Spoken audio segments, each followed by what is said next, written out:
Hello and welcome to a very special crossover episode of the Edges and Sliders Cricket Podcast with our good friends at the Caribbean Cricket Podcast. Santokie and Machel are joining DJ and myself, Ashwin, this week.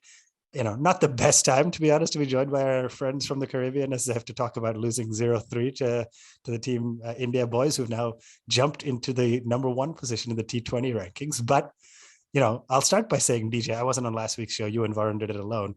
You predicted 2-1 to the West Indies. Varun predicted 2-1 to India, I think.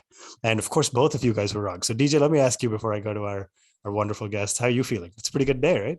It's a pretty good thing to be wrong about. I mean, when your team comes out and I mean, no one would have been putting money on a 3-0 win to India. I mean, honestly, I know when I spoke to Santokie at the start, when we previewed the series, he was quite cautious about the West Indies' chances. But even the most optimistic supporter of the Indian team and even the most pessimistic supporter of the West Indian team wouldn't have said 3-0 in the T20, because they're a fantastic T20 side and we saw some good cricket. I mean, it was competitive, compelling cricket throughout. Luckily for Indian fans, we came out 3-0 and the West Indies didn't win a game on this tour, so I'm sure we'll hear all about it from Machel and Santokie, but yeah, I'm feeling pretty happy. It's been a better February than it was a January, as I said previously. Absolutely. So, all right, gentlemen, welcome to the show. I feel a little mean starting with the scoreline. So, before we get a little bit more into the T20s, I want to talk to you a little bit about the IPL auction that just happened. And because we have you guys on the show, a little bit about the West Indies players who got picked up. So if I'm reading it correctly, 17 West Indian cricketers were picked up in the IPL auction. I mean, Masha, let me start with you. West Indies players have been a mainstay of the IPL since its inception, basically, right? How do you feel about some of the names that got picked up? I'll run through a couple of my favorites, but any surprises? Of course, Andre Russell was retained. No surprise there. Yeah, I mean, I can't wait to see what Santokie says after I finish. So I'm gonna get in there first before Santokie exposes me. But as Santokie will well know, I had told him that I didn't care about the IPL.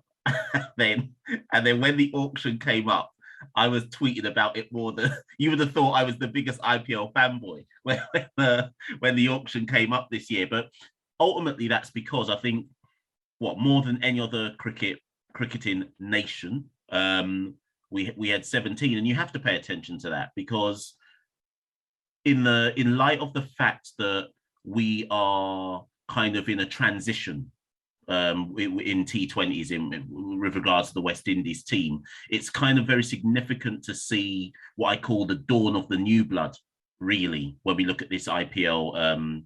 The 17 in IPL. Obviously, take away your Russells, your Narines, your DJ Bravos, but we're talking about Dominic Drake's getting a deal. Alzari Joseph, I know he's been there before, getting a deal. Kyle Mayer's getting a deal.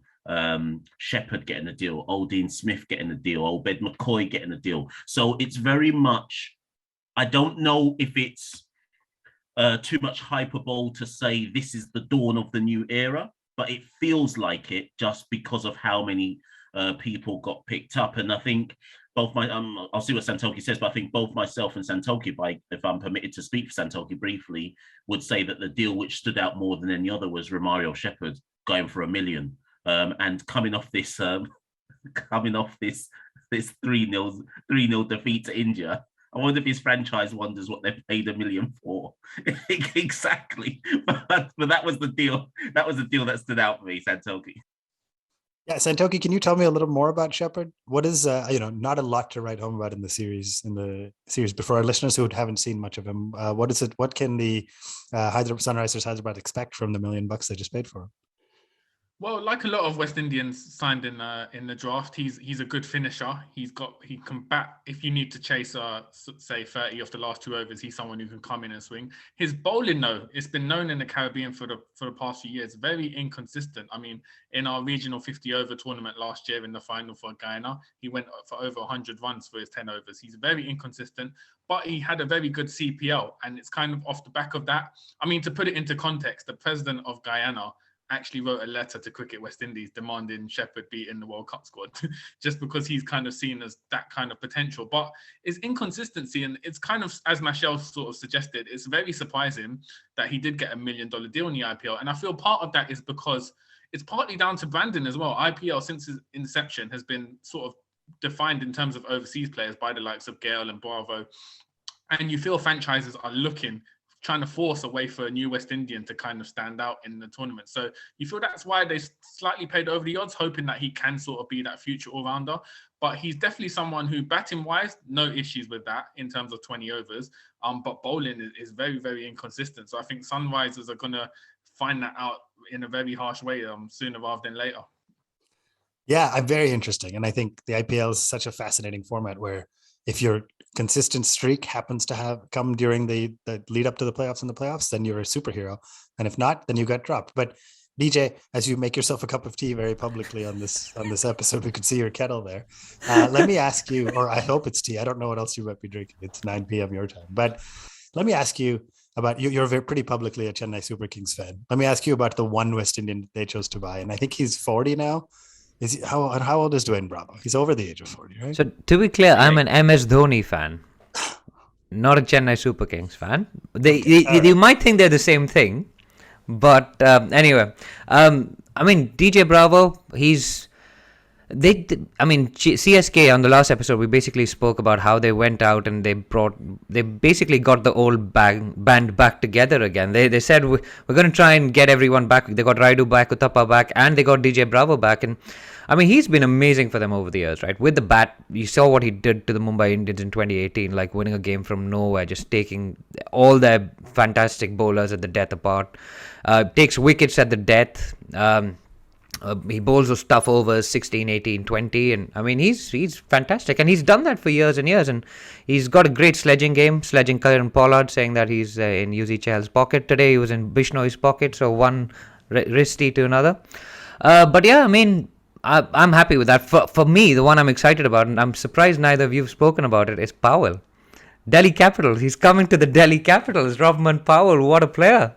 What a player he is. And we spoke about him earlier, Santokie. The ball so hard. He hits the ball ridiculously. Yeah. And he's going to be one of our 4 starters. He has to be, surely, at the Delhi Capitals. And man, I'm looking forward to him. He can bowl as well as a little bit, I think. So he's a good buy for us. Yeah, Powell's obviously the one we're excited about. It was pretty interesting in that second T20 to see Rishabh Pant wicket keeping as Powell was hitting the big sixes. And in the post-match interview, he said, yeah, of course I want Team India to win, but it was pretty nice to see Powell hitting sixes because we'll be playing together here in just over a month's time. But it's a good segue into the India-West Indies series. There are two more names I want to ask you guys about in the auction. Machel, let me come to you. Jason Holder. Big jump in his value. Didn't have a great India-West Indies series, but honestly has had a phenomenal kind of past year and a half, if you will, right? Thoughts about him getting, $1.2 million almost as he went to the Lucknow Super Giants? Well, the Lucknow Super Giants are my team, so it's all good. But wait, what makes them your I guess they have Evan Lewis, they have Kyle Mayers, and they have Holder. Is that why? Everyone thinks I've got an issue with Jason Holder. So to show publicly that I don't, I'm now back in the Lucknow Super Giants in their inaugural season in IPL. But Holder's a funny one for me because I know I'm probably gonna get cancelled for saying this, but I still don't technically regard him yet as a T20 superstar. And it's almost like because of Jason Holder's exploits and fantastic exploits, I hasten to add, in Test cricket, not so much ODI cricket, but Test cricket. It's almost like he is talked up in T20 cricket before he's put up the T20 numbers, so to speak. Now, don't get me wrong. Obviously, he had a good IPL, very good IPL last year, and then I think he came in late in the 2021 and was good in the back end of IPL in 2020. So I'm not trying to pretend like he hasn't shown ability in T20s, but a lot of this kind of question marks came because, of course, he didn't make our World Cup squad. For the 2021 World Cup, he was part of the reserves and then was brought in after injuries and so on and so forth. He's been up and down in T20s for the West Indies. So, for example, he didn't really do much in this India series, but was excellent against England. So I don't see him as a consistent or consistently good, I should say, T20 star. However, does he deserve to be $1 million player? Yeah, probably, just because everyone kind of sees him as the number one all-rounder, irrespective of whether he is or shouldn't be seen as that in T20 cricket. World cricket kind of just sees him as the number one all-rounder. So part of me feels like, well, you know what? You deserve this $1 million for everything you've been doing in cricket in general. Whether that means he deserves $1 million for T20 or not, I don't particularly know. But I almost feel like this is a $1 million deal that he's got for all of his body of work over time.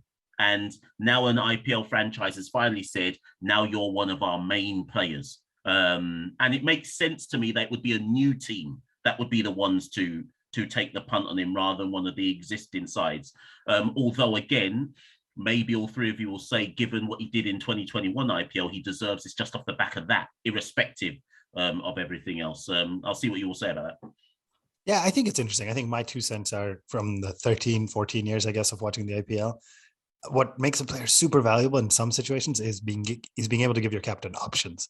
And I think Jason Holder does that, right? If they lose if he's slated to bat at 6 and they lose 2 quick wickets in the third over and need to consolidate, you can send him up there to be a little stable. If you need to come in and try to get some quick runs at the finish, he can do that on his day. And then, of course, good with a new ball can be good at that. And so I think that I think you're right. Often you get the sum of money is recency bias. It's a little bit about what you've done across multi-formats, even though T20 should be the lead option. But I think just the options he gives a new skipper or a skipper for a new franchise is going to be interesting. But Santokie, let me ask you, as we talk about the series that just ended, the most expensive player in this draft, if you exclude the retention of Andre Russell, of course, was Nicholas Pooran, right? ODI skipper, arguably the only player who had a great T20 series across all 3 matches. So $1.4 million, 7.75 crores. How do you feel about that pick, right? Sunrisers Hyderabad, he's going to be playing with Romario Shepherd, who we talked about earlier.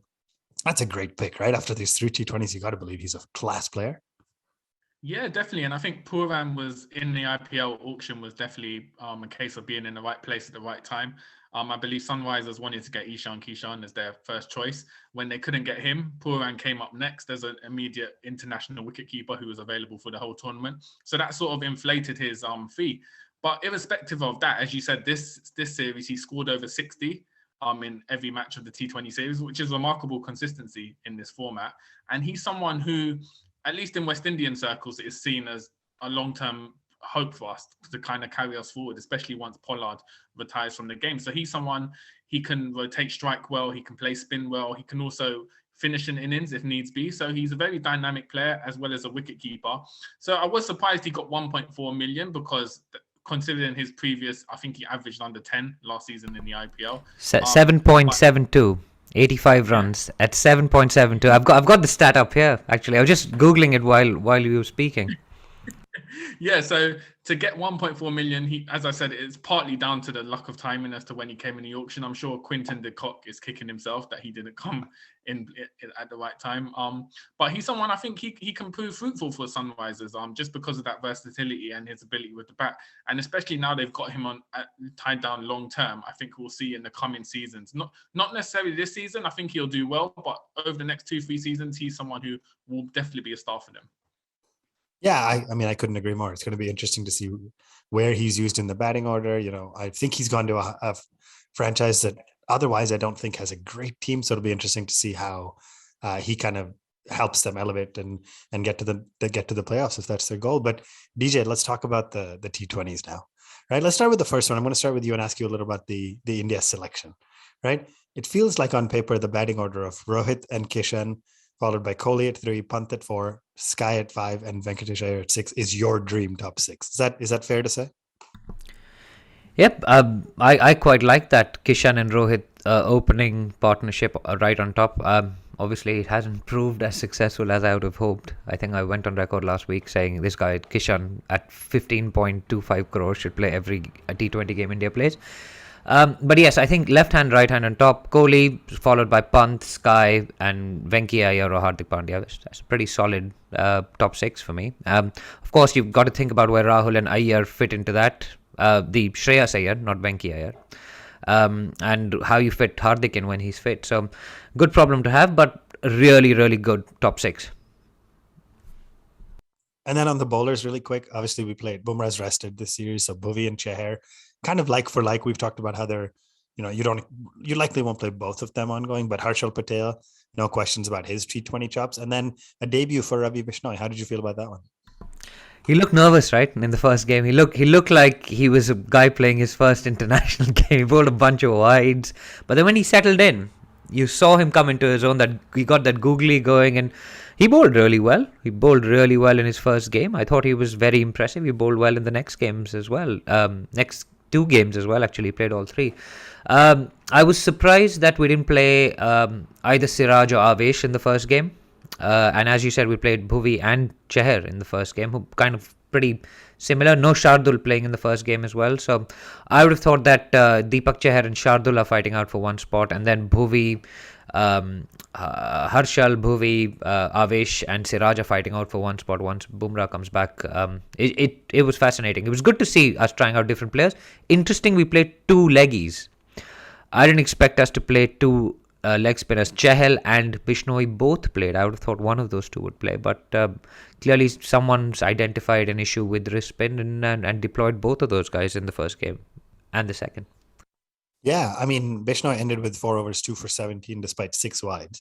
The only player who had better figures than him was actually West Indies' Roston Chase, right? So despite coming up in a loss, Machel, I'm going to ask you, because we got some questions from some of our listeners on Twitter.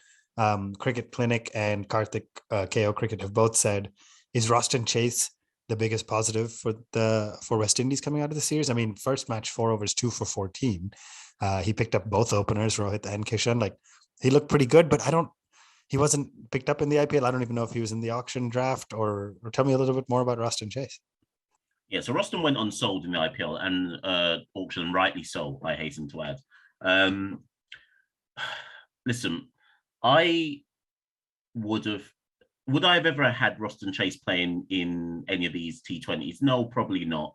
Do I think Roston Chase should be in our T20 side? Actually, no, probably not. Has he taken his chance? 100%. And at the end of the day, and Kieran Pollard kind of alluded to it in the post-match press conference after the third T20 defeat. And he said that, listen, Roston came in for Jason in game 1 because Jason was injured. And all you can ask a player to do when they get a chance is make yourself undroppable. And technically, coming out of this series, Roston has given West Indies a selection issue, because myself, and again, I'll speak for Santokie because I know he agrees with me on this, Roston Chase with the bat has been atrocious in all formats. In all formats of the game. He's not offering us anything with the bat. Let's try and equate it maybe to someone like Moeen Ali when his batting fell off. Right now, Roston seems to be more of a bet with us with the ball than he is with the bat, even though the bat's what should be getting him into the side. So where West Indies now have to consider with someone like a Roston Chase, but bear in mind the World Cup's in Australia as well, which further complicates this. But what they have to consider with someone like a Roston Chase is, what are we picking him to do?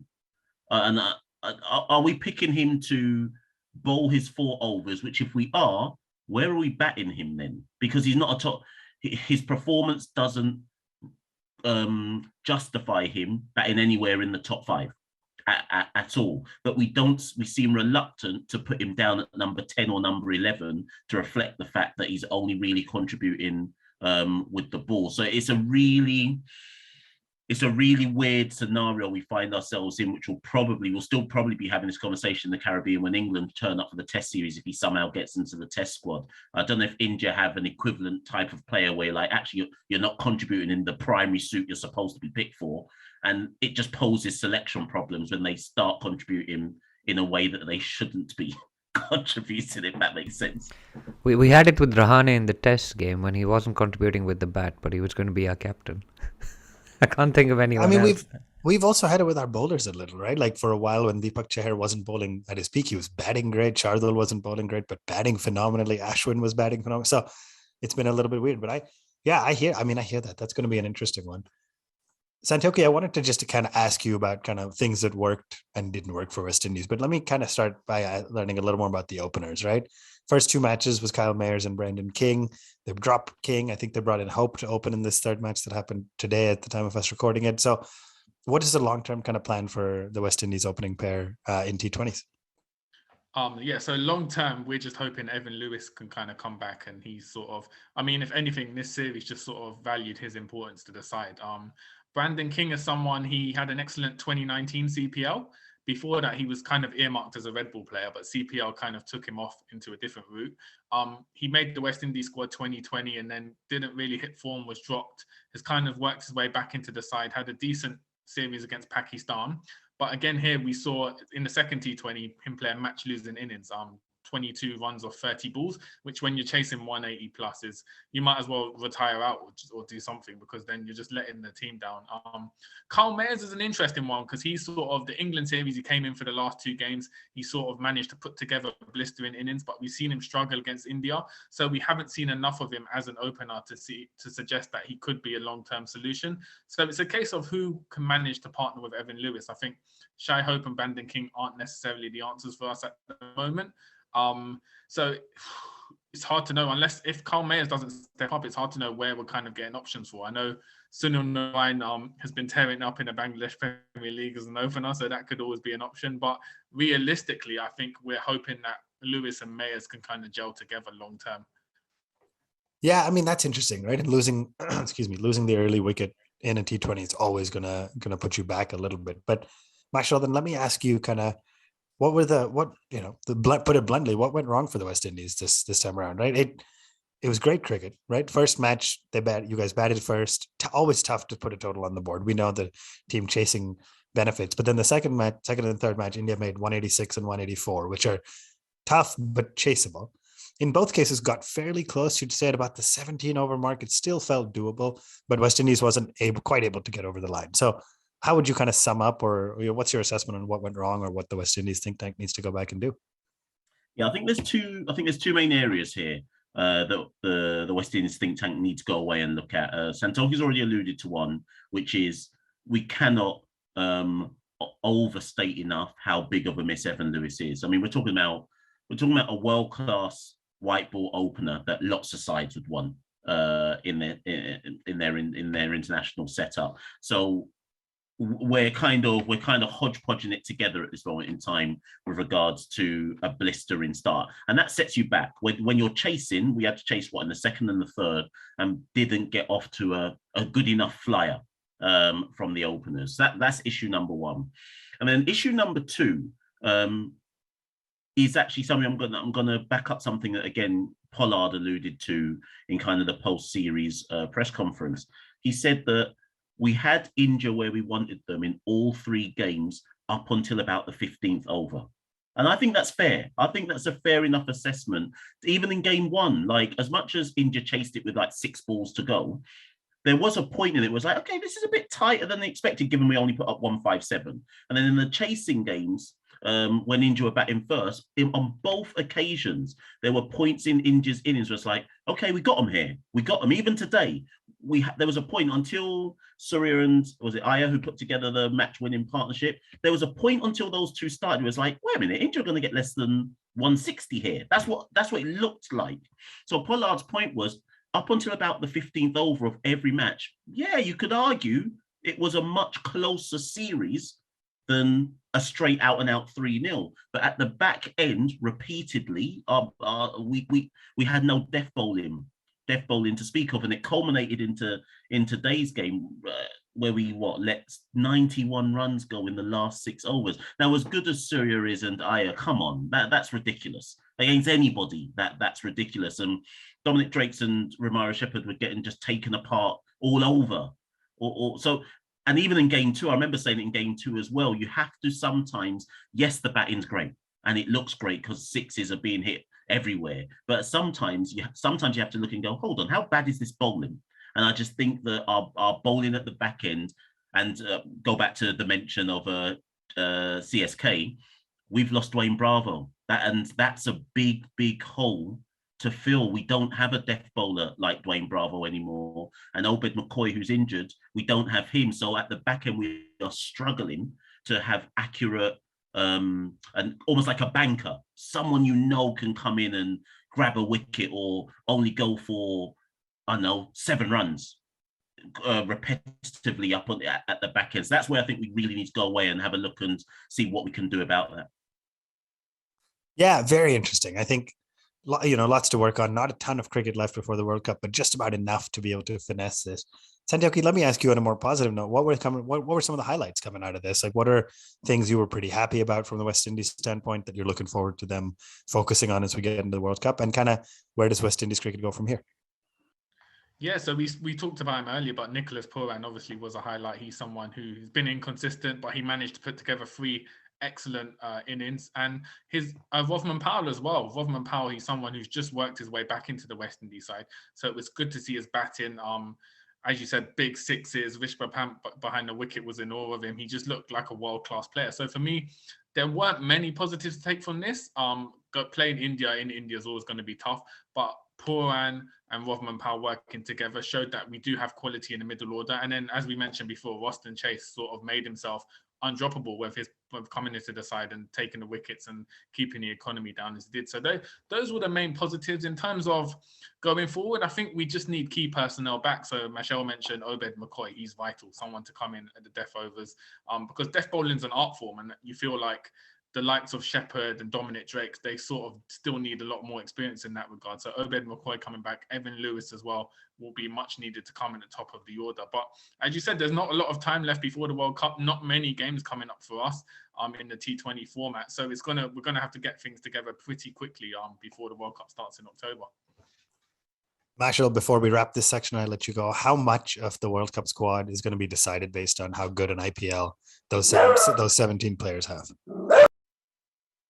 I kind of feel like the IPL 17, that almost is our World Cup squad. If you really and truly, if you think about it, and as Santokie says, given how little time is remaining, I think we've got Bangladesh in June and July, South Africa after that, and I think that's pretty much it. We might be able to sneak in something after South Africa, but basically our World Cup squad, I don't think it's not going to be like.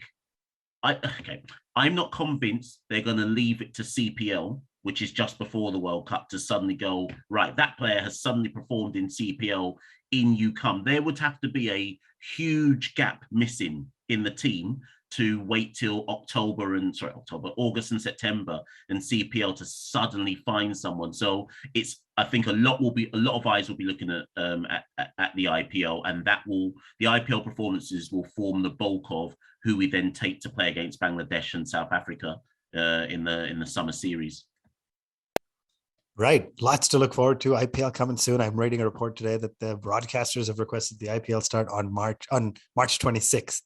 So that's just over a month away, and February is a short month. So we may be 32, 33 days out from the IPL, which of course we are very excited about. I think that's going to bring us to a wrap. Gentlemen, the Caribbean Cricket Podcast, can you tell our listeners really quickly where they can find you all? Yeah, so I always get this wrong. So you know what? This is the easiest way to do it. Go to www.caribbeancricketpodcast.com. Go to the website, because I finally realized that all of the links are actually on the website. So just go there, and that will take you to all the different Instagram, YouTube, Twitter pages, etc., etc. And thank you so much for having us on. Awesome. Edges and Sledges and the Caribbean Cricket Podcast are good friends, and we love having these gents on our show and love chatting with you. For those listening on Edges and Sledges, we're going to take a quick break and we'll come back, talk a little bit more about things happening in the world of India women's cricket, the Ranji Trophy, etc. So don't go anywhere. Hey everybody, it's been another great week on the IVM Podcast Network. On Storytellers and Storytellers, Vineet talks to music producer Kabir Katpalia. He shares what it was like making music for the film Gerhaiya. On Think Fast, Varun and Suchita are in conversation with Front Row's Ishanpreet Singh. He tells us about all there is to know about the subscription model. On The Wire Talk, Siddharth talks to author Pramod Kapoor about his new book, 1946 Royal Indian Navy Mutiny, The Last War of Independence. On Postcards from Nowhere, Utsav traces the legacy of Sindhis and tells us why crocodiles are important to them. And on Say No to Drama, Chetna deconstructs growing up but not growing apart in a relationship.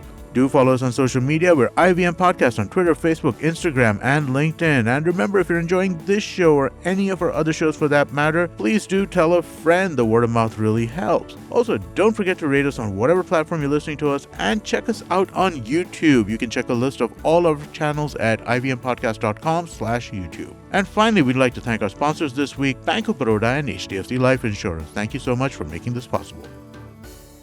welcome back to the Edges and Sledges Cricket Podcast. It's just DJ and me, your host Ashwin now. We had a good fun chat in the first half with the boys from the Caribbean Cricket Podcast. Right, so DJ, before we talk a little bit about all the other things happening in the world of cricket, let's talk India's angle on this T20 series a little bit, right? Of course, we get to gloat against the West Indian players, but not all sunshine and roses for us. One of the positives, of course, Virat Kohli, our man, back in form, glorious half century, propelling us to 186. Second thing I want to talk to you about a little bit is the finishing, right? In the second T20, it was Pant and Iyer. I mean, maybe not finishing, but 52 at 185, 33 at 183. In the third match, it was Suryakumar Yadav and Iyer making Sky batting at 65 at over 200. Iyer Venki batting again at 35, just 185, excuse me. Unbelievable, right? Like how it's been a long time since we've seen finishing like this. Yeah, and I told you while I was watching the third T20, which is potentially a dead rubber, right? Like there was nothing hanging on it. India had won the T20 series incredibly. That I had goosebumps because it felt like India knew how to play T20 cricket again. This is the way to play T20 cricket. 4 6s raining all over the place. Number 5 and number 6 out there. Left hand, right hand. It took me back to the Yuvraj and Dhoni era when we were good. When we hit 6s at will, it was just brilliant, man. And India are the number 1 T20 side for the first time since 2016. How good does that feel? After, I think we had an episode titled, Why is India so bad at T20 cricket? And the Rohit era has started. And we've seen all of this incredible stuff come out. I mean, of course, the Kishan experiment hasn't worked, which I'm personally very disappointed about. But it's almost worth it because it's given the middle order that time in the middle to, you saw Pant get runs, you saw Kohli get runs, you got Iyer. Man, what a revelation he's been. And Hardik Pandya must be watching this on TV going, am I going to come back straight into this side? I mean, let's talk that quickly. I don't think he walks back into this side anymore. With Iyer batting well, bowled a couple of overs, picked up a couple of good wickets here and there. But man, he batted beautifully. And I don't think there's space for both of them unless something else changes. Yeah, and it breaks up the left hand, right hand nicely. You've got Sky, you've got Pant, you've got Iyer. And it's going to be a tough little choice whether we... If Hardik isn't bowling, does he walk back into he's a big hitter, right? But does he walk back into this side with Iyer who can bowl? We saw Chahar got injured in the third T20 and Iyer stepped up and bowled. That quota was completed by him. So yeah, it's been a refreshing T20 series. And honestly, I'd said 2-1 to the West Indies, 3-0, beyond my wildest dreams. The Rohit era is really, truly begun. Let's talk about that though, right? A little bit. It's not all been sunshine and roses. You mentioned Ishan Kishan. The experiment didn't work. Obviously, he's earned his way to getting a few more chances. I'm not saying he should be dropped or anything, right? Is that a dig at his IPL price or like no, earned his way? That wasn't supposed to. But no, I mean, he showed his ability with the bat enough times that I think we should persist a little more before we change direction on him. But some of the quicks didn't work. Harshal didn't look great in one match, looked okay in the other. Avesh got his debut, didn't look great. Bhuvi looked good in one match, not in the other. So maybe mixed across the board from a bowler standpoint. But mostly what I want to ask you about is Rohit in particular, right? And there was a specific incident when there was a skyer that Bhuvi off of his own bowling, Rishabh Pant was running towards it. It was that high. And Bhuvi, I think looked around a little, wasn't sure, decided to call it, went for the catch, reverse cup and dropped it. And as the ball fell on the ground, Rohit angrily walks up to it and kicks the ball away in anger. I mean, there was some discussion about it. Thoughts, reactions, like Virat used to wear his heart on his sleeve and got a lot of flack for it. Rohit in many ways has come in kind of being the successor to MS as Captain Cool. He has fun at his press conferences. He's lighthearted. He's hugging the guys and being light. But man, he gave it to some of his players, right? And is that what you expect or want from a captain? So I can imagine Twitter going into meltdown if Kohli had kicked the ball. And don't forget, they got an overthrow. And India was struggling then. He gave away an extra run. So India was struggling then. Rohit lost his cool. And you didn't expect that from Rohit. He seems like a pretty chilled out character. But this was sort of the first time you saw him under pressure in that second T20. And the crack showed a little. But it also shows that desire to win, right? And I think Rohit does have a lot of good leadership qualities. Now that we're seeing him on the field, he's got the support of his players. He's got the back of his players, including Kohli. You saw him come out all guns firing at the press conference where he was asked for the third or fourth time about what about Virat Kohli's form, and he's like, "You guys are the guys making the noise. You, the media, are making the noise. If you shut up, it'll be fine. He's been playing cricket for a decade. He'll be okay. Next game, Kohli scores 50, right? So."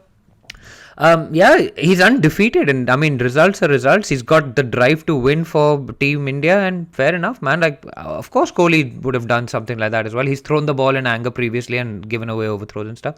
It's fine. All's well that ends well, but yeah, he's not quite reached MSD levels yet. So that's probably one notch above at this point. I mean, I think it's interesting that he's now, since last week when we recorded this, he's also been appointed Test captain of India. And so he's now been appointed all format captain, basically at the age when Dhoni stepped down from being all format captain, which is kind of crazy when you start thinking about that. But anyway, we could talk about the men's game a lot. Great series, 3-0 win, very exciting. Just about 4 or 5 days off before the T20s against Sri Lanka start. I want to talk about some of the other things happening in the world of cricket. Let's start with the India women, right? Let me start by saying touring New Zealand for any side of any caliber in either the women's or the men's game is always exceptionally hard. New Zealand is an incredibly good side at home. But of course, at the time of recording this, 3 out of the 5 ODIs are done. And New Zealand has already clinched the series 3-0. So DJ, let's start with that, right? Obviously, a little bit of a deflating series right now being 0-3. Some good highlights if you think about it. Mithali has looked pretty good with the bat. Deepti Sharma has looked great with the ball. So, a few highlights here or there, but really, falling short all 3 games, not ideal for the India women. Well, not ideal, and I think some of the key players aren't available. I think Smriti isn't playing, right, at the moment. Because she had some issues with quarantine. I believe she'll be back for the 4th ODI though. So okay, yes, so she'll be back, but she didn't play yeah. the first 3. And there's pressure, like there's been pressure on Virat Kohli. There's pressure on Harman at the moment. I think Diana Adalji has just come out saying, need to look beyond Harman. You can't keep relying on the 171 that she scored. I mean, listen, she's a class act, right? Like, she's been the ODI captain, the T20 captain for a long time. She's got the class, she's got her T20 100, she's got that 171 not out, and she had a really good WBBL. And it's fine, players go through peaks and troughs. It's probably more exaggerated in the women's game because they play fewer games, right? So if you're playing day in and day out, you have the opportunity to go out and score those runs. So I'm sure she'll fight back, and she's a feisty character, and she's going to come back and score those runs. I can't see her staying out of the runs for too long.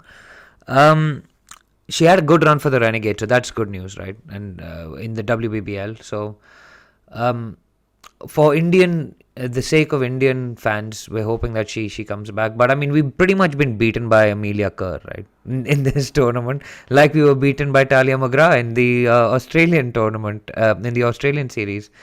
Amelia Kerr, I think, has got a double 100 and 5 wickets in a single game a few years ago as a teenager. So that's how good she is. She was 17 then, if I'm not mistaken. That's how good she is. So, we've got to find a way to get her out and play her bowling, right? So, I mean, it's never good. It's always disappointing to see our team do badly. I'm sure they'll bounce back, though.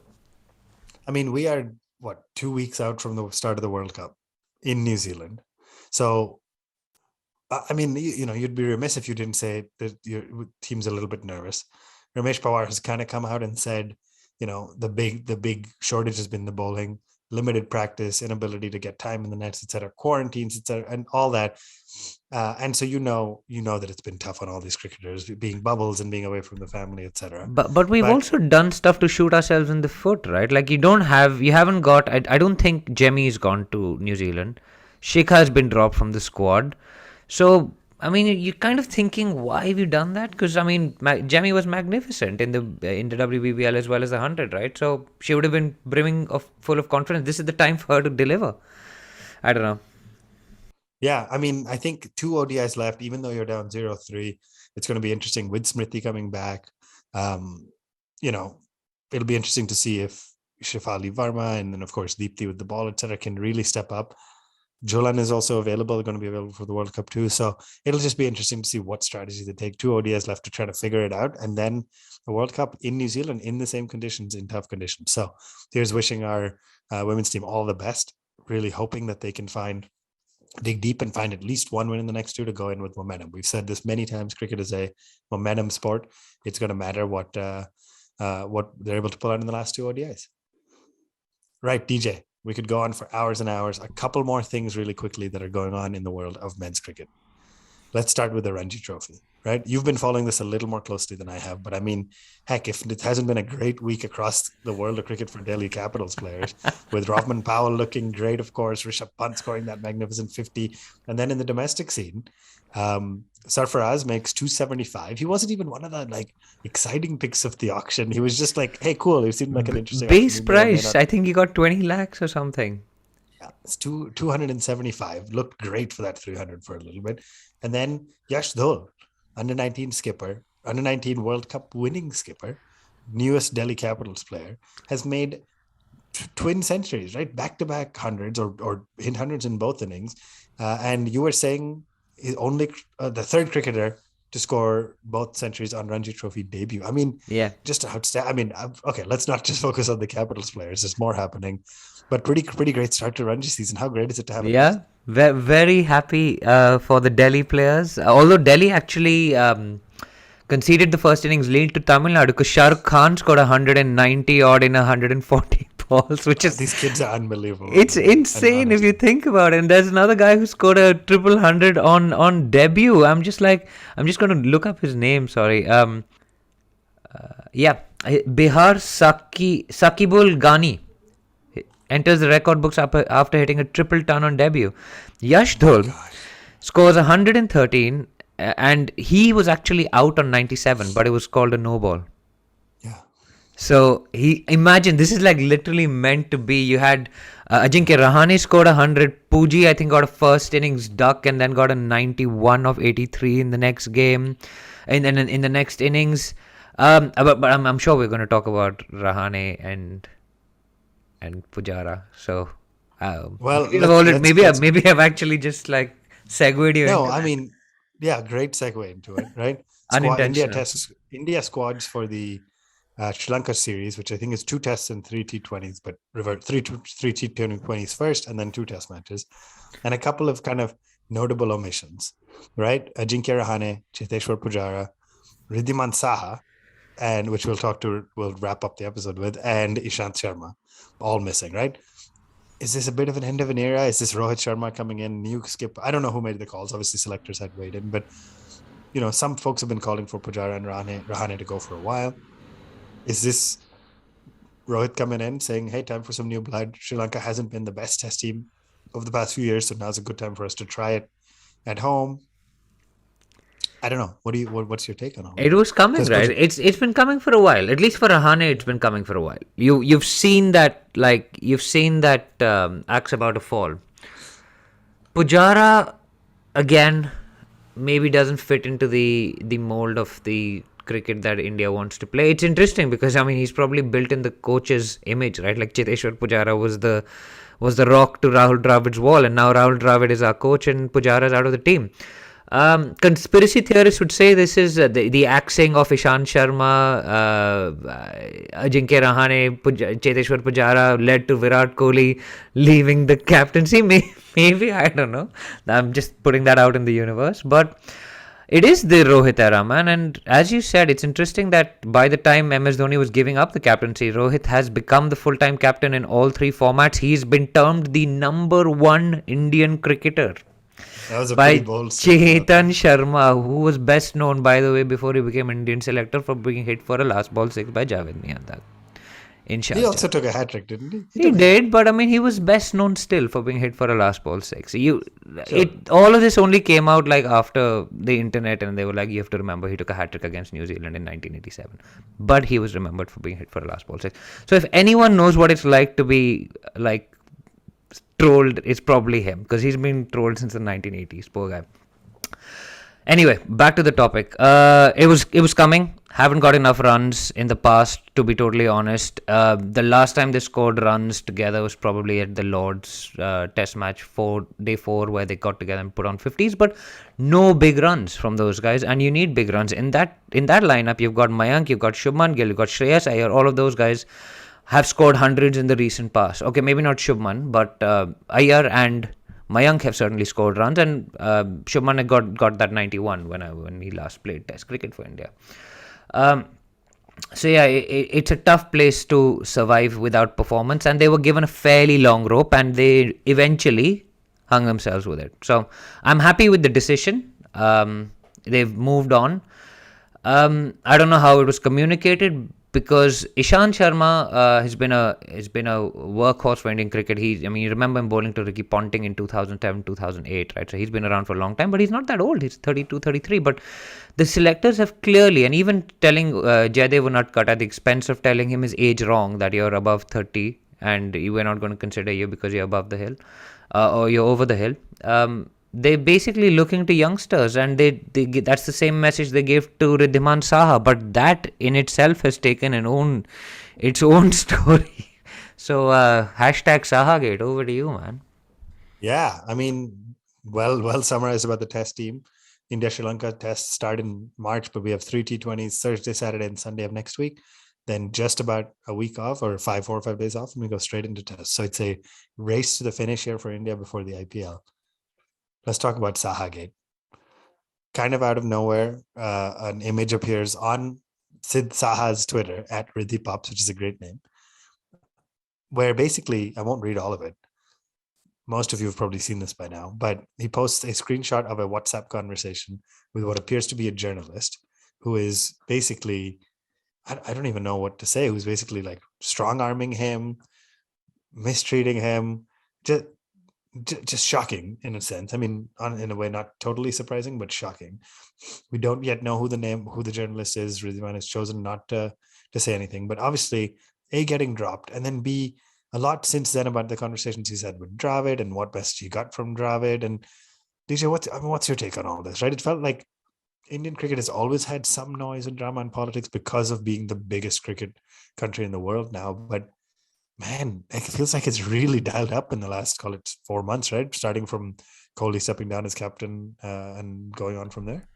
You know what I was thinking? I was thinking this recently. I was like, for the longest time, we worried about India's on-field performances. It was like the batting is good, the fielding isn't good, the grounds aren't good enough to dive on. Why aren't they fit enough? All of those problems were solved. And now there is something that is rotten at the core of Indian cricket.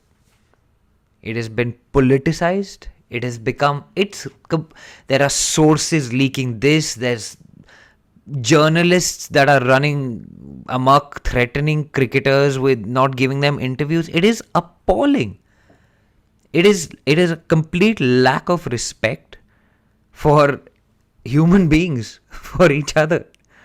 And it's being run like a, I don't know how, it's being run like a fiefdom, Indian cricket. And I'm sorry, this is not a professional organization that's running in the 21st century. It needed a proper look. It needed administration that was professional, unbiased, uninvolved, uninterested in. And you had that. You had the Lodha committee sit down and say, you can't have all of these positions. You can't run all this. Where is that? Why is Sourav Ganguly still the BCCI president? No one asks these questions anymore because it's now just taken for granted. Oh, how is he going on extending his tenure? Conflict of interest has become a joke because everybody needs conflict of interest is okay. You can get away making disparaging remarks about women playing cricket, how women don't need to play cricket. Where does all this come from? It's being run very, very strangely. It's being run like it's being run in the 1960s in some kind of like weird, unprofessional atmosphere. It's just not. Let's put it this way: would a corporate run itself like this? It wouldn't, right? Would you recruit players like that? Would you retain players like that? How would your talent retention work?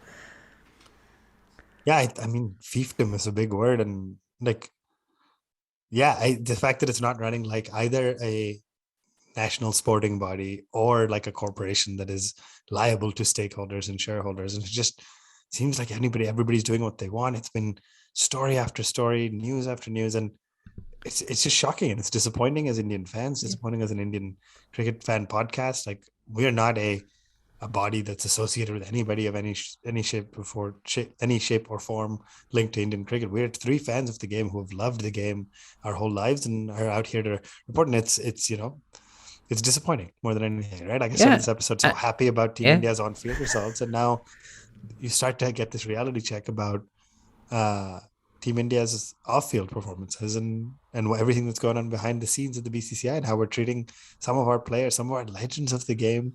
Heck, maybe our best player who has ever played the game in Virat, how he's been treated. It's shocking. It's shocking. Yeah, and it's just, you just sit back and you're just like, how can we allow this to happen? You should worry about the on-field stuff, not being worrying around the off-field stuff, really. And it's now become a circus off-field. We're doing really well on the field. And how the players are putting all of this stuff behind them, I have no idea. But teams leak on Twitter and YouTube channels before they're announced officially by the BCCI. What? Why? How are you allowing this to happen? Sort your stuff out. But anyway, I've got a positive note to end this on. So when I'm done ranting and when you're done ranting, we can go to that. I'm about ready. I need some positivity coming out of this. Okay, so of course we always ask for reviews and ratings, right? So we ask for ratings on Spotify and reviews and ratings on Apple Podcasts. So some of you have been kind enough to give us some of that, so I'm going to read those out. The first one is finally found my cricket fix. That is from Ayan or Oyon 90. I don't know whether you're Bengali, but if you're Bengali, it'd be Oyon. So finally found my cricket fix. Hey guys, I'm originally from India but currently in Scotland for some research. I was missing all the cricket matches and news, especially during the last 2 years. I was looking for some podcasts on Indian sports, found yours and immediately fell in love with it. It reminds me of the intense discussions, clearly we've just had one, analysis and fun from back home. In fact, I've now got my dad listening to you guys as well. Just wanted to say you guys are amazing and I can't wait for the upcoming IPL and all the fun that awaits. So Ayan, we are as excited as you for the IPL. And there's one more from the United States of America. Vignesh has written in. Vignesh Nanda Kumar. So Vignesh, thank you for that. And he says, I got introduced to the podcast last year during the Australia series. Ever since then, I make sure that I listen to the podcast during my walk every Tuesday evening. The podcast is not too technical enough to bore me, but keeps me engaged throughout with all your content and feels like I'm discussing cricket with my close friends. You guys made me your fans when I got to know your love for Dhoni and Pant. Hashtag the Risham Pant Show. Given my mad adoration of Dhoni and hence CSK, my weekly dose of cricket updates come from your podcast. You guys give cricket updates of stuff not only on the field but off-field discussions too, and try to give a holistic view of the updates, which I like a lot. Thank you for the podcast and keep up the amazing work you guys are already doing. I like reading these out in full because you guys have obviously taken the effort to write them. So thank you. I know it took a bit of time, but thank you guys so much. Keep them coming in. It keeps us going. I'd say best way to end the show, maybe without the Dhoni reference, but otherwise great way to end the show. Great chat, fun to chat with the gents of the Caribbean Cricket Podcast. As DJ said, please send us in your thoughts, feedback, write us a review. You can now rate and review on Spotify in addition to Apple Podcast. As you've learned, if you send us a nice review, we might read you out on the air, which is a great little shout out too.